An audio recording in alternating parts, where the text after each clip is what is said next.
Good morning and सुप्रभात मंडळी, स्वागत आहे तुमचं माझ्या यूट्यूब चॅनलवर. आज आपल्या मिनी व्लॉगचा 26वा भाग आहे. तर आज माझ्या दिवसाची सुरुवात होती मॅक्स आणि सिम्बापासून. मंडळी, वीकेंड आलं की आपल्यासारख्या कॉर्पोरेट काम करणाऱ्यांना एकच एक्साइटमेंट असते आणि ते म्हणजे फायनली स्वतःसाठी वेळ मिळणार. माझंही काही असंच आहे बरं का मंडळी. तर वीकेंडला माझं सगळ्यात फेवरेट रिच्युअल म्हणजे स्वतःकडे लक्ष देणे.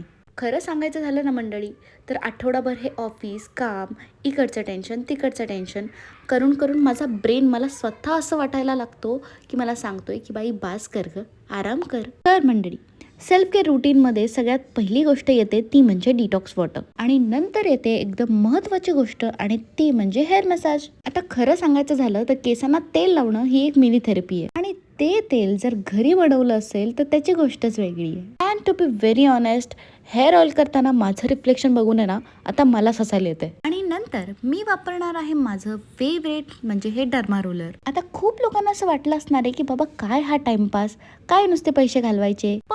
पण मंडळी, मी तुम्हाला सांगू इच्छिते की या डर्मा रोलरची प्राइस एकदम रिझनेबल आहे आणि याचे फायदे आहेत ना ते म्हणजे अफाट आहेत. याचा मेन वापर म्हणजे तुमच्या स्काल्पवर जे पोर्स असतात ते याच्या वापराने एकदम ओपन होतात आणि माझं फेस बघून तर तुम्हाला समजलंच असेल की हे किती टोचतंय. तर मंडळी, जेव्हा तुम्ही केसांना तेल अप्लाय करता आणि तुमच्या स्काल्पचे जर पोर्स बंद आहेत तर त्या तेलाचा फायदा नाहीये. आणि ऑइल केल्यानंतर जर तुम्ही डर्मा रोलर तुमच्या केसांमध्ये फिरवलात तर तुमच्या केसांचे म्हणजेच तुमच्या स्काल्पचे पोर्स ओपन होतात आणि तुमचं तेल जे तुम्ही लावलंय ते आतमध्ये ॲब्झॉर्ब केलं जातं. स्काल्पवर रोलर फिरवताना असं वाटत होतं की माझ्या डोक्याला ना टायनी टायनी गेट्स आहेत आणि रोलर जणू असं बोलतोय की भाई सबसे पहले तो ये दरवाजा ओपन करो, ये तेल अंदर जाने वाला है. मी जवळजवळ 5 ते 10 मिनिटं हा रोलर माझ्या केसांमध्ये फिरवलाय. अँड ट्रस्ट मी मंडळी, डर्मा रोलर वापरल्यानंतर जे लाईट आणि फ्रेश वाटतं ना ते शब्दात सांगणं म्हणजे ना कठीणच आहे. तर स्वतःकडे लक्ष देऊन झाल्यानंतर आता घरातल्या छोट्यांकडेही लक्ष देऊया. तर आमच्या सिंबू शेटला मागचा पूर्ण 1 महिना झालं खूप जास्त सर्दी आणि खोकला आणि लास्ट टाइम मी त्याला वेटकडे घेऊन गेलेले, बट त्याचा काही एक फायदा झाला नाही मंडळी, कारण डॉक्टर देतात सिरप आणि आमच्या सिंबू शेटला ते घ्यायचं नसतं. आणि म्हणूनच आज आपण परत एकदा जाणार आहोत त्याच्या डॉक्टरकडे. तसंच सिम्बाला बास्केटमध्ये बसायला खूप आवडतं, कारण जेव्हा जेव्हा तो बास्केटमध्ये बसतो तेव्हा एकतर आम्ही त्याला गावाला घेऊन जाणार असतो, नाहीतर आम्ही त्याला फिरायला घेऊन जाणार असतो. पण यावेळी मात्र आम्ही त्याला डॉक्टरांकडे घेऊन चाललोय आणि हे कदाचित त्याला गाडीत बसल्यानंतर समजलं. तर मॅक्स आणि सिम्बाचा जो डॉक्टर आहे ना तो जवळपास आमच्या घरापासून अर्धा तासावर राहतो. आणि असं नाहीये की घराजवळ कोणताही प्राण्यांचा डॉक्टर नाहीये, पण मॅक्स आणि सिम्बासाठी हा जो डॉक्टर आहे तो मी त्यांच्या लहानपणापासून मी एकच डॉक्टर ठेवलेला आहे. आणि जस्ट लाईक अस त्यांनी सुद्धा मॅक्स आणि सिम्बाला मोठं होताना पाहिलंय आणि म्हणून यावेळी सुद्धा सिम्बाला मी त्यांच्याकडेच घेऊन चालली आहे. आणि खरं सांगायचं झालं ना मंडळी, जेवढा सिम्बा आता पॅनिक नाहीये किंवा तो घाबरलेला नाहीये ना त्याच्यापेक्षा जास्त मला आता टेन्शन आलेलं आहे. कारण लास्ट टाइम सुद्धा मी त्याला याच गोष्टीसाठी इथे घेऊन आले होते आणि त्याचा काहीही ट्रीटमेंटचा फरक सिम्बावरती पडला नव्हता. म्हणून आता मला खूप टेन्शन आलं होतं की याची सर्दी किंवा याचा जो कफ झालाय तो कधी जाणार.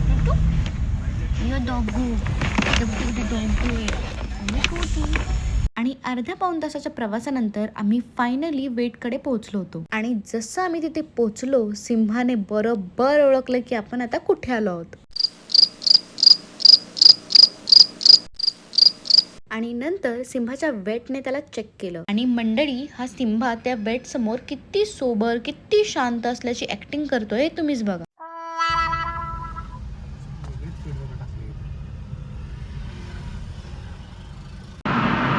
सिंबू, डॉक्टर काय बोलतो तुला? वजन वाढले बोलला डॉक्टर. असं नव्हतं बोलायला पाहिजे ना त्यांना. असं कसा बोलला तो? त्याच्याशी नाही बोलायचं, आपण नाही बोलायचं. बॉडी शेमिंग केली.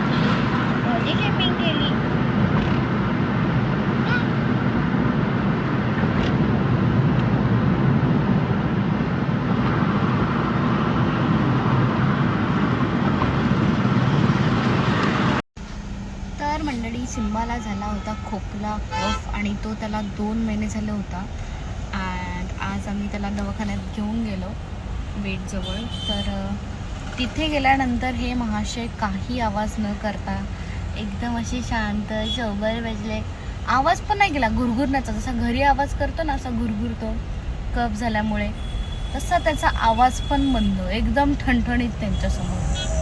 एकदम लिटरली त्या डॉक्टरला असा हे झाला की अरे हा एवढा शांत आहे, तुम्ही याला सिरप कसं नाही देऊ शकत आहे, असं काय प्रॉब्लेम आहे तुमचा की तुम्ही याला सिरप नाही देऊ शकत आहे, टॅबलेटच द्या. पण आम्हाला माहिती आहे की याला कसं सिरप द्यायला, काय काय करायला लागतं हे आम्हाला माहिती आहे. हो ना सिंबू? आणि जसा तिथून बाहेर आला ना बास्केटमधून असा लगेचच मानवर, त्या उमऱ्याच्या इकडे लगेचच बास्केटच्या वर मानवर. हो ना चिंबू? अच्छा, आता मस्त गोळ्या दिल्यात, आता मस्त गोळ्या खायच्या आणि लवकर बरं व्हायचं. ओके. आणि असा होता आपला weekend as a corporate worker and also as a pet parent. तर मंडळी, घरी आल्यानंतर सिम्बाला मी त्याची औषधं दिलेली आहेत आणि आता तो मस्तपैकी गाढ झोपलाय. आणि हो, व्लॉग आवडला असेल तर लाईक, शेअर आणि सबस्क्राईब करायला विसरू नका. So that's all for today. Bye.